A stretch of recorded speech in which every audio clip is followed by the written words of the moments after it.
Hello my dear beautiful bastards and welcome to Cities Skylines Natural Disasters. The latest expansion pack comes at just the right time, so you can simulate events that are likely going to happen in the real world. The most notable addition to the game would be Sadist Mode, how I like to call it. You are able to call upon the gods and punish your citizens with a single click, invoking fires, tornadoes, earthquakes, tsunamis and even meteor strikes. There is a slider that changes the intensity of the horror you decide to bring to the people, and depending on where you aim, you can very quickly render your city utterly useless. When it comes to actual natural disasters, rather than playing God yourself, the events happen randomly and the frequency can be adjusted in the settings. You can also disable them entirely, which is something that I wouldn't recommend, because chaos is fun.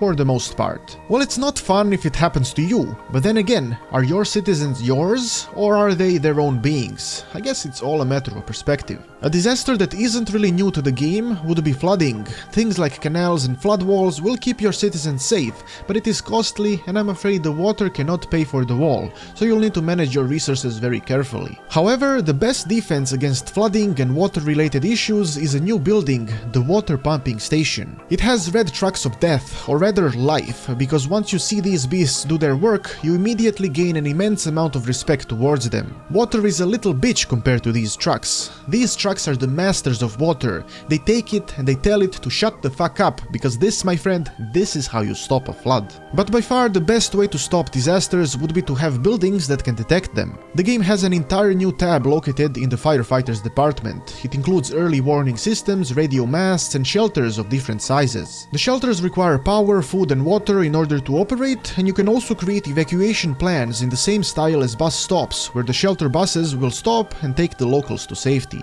Without these early warning systems, pretty much every single disaster is going to devastate your city, because shelters take time to collect the citizens, and time is what you don't have as soon as the radio broadcast begins. Astrologists report that a devastating meteor will strike the city in the near future.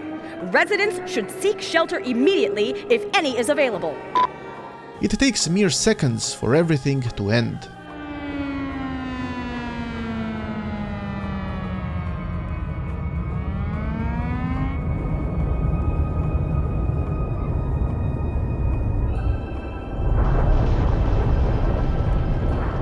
A meteor strike has occurred. Avoid the impact site and head to shelter if any is available.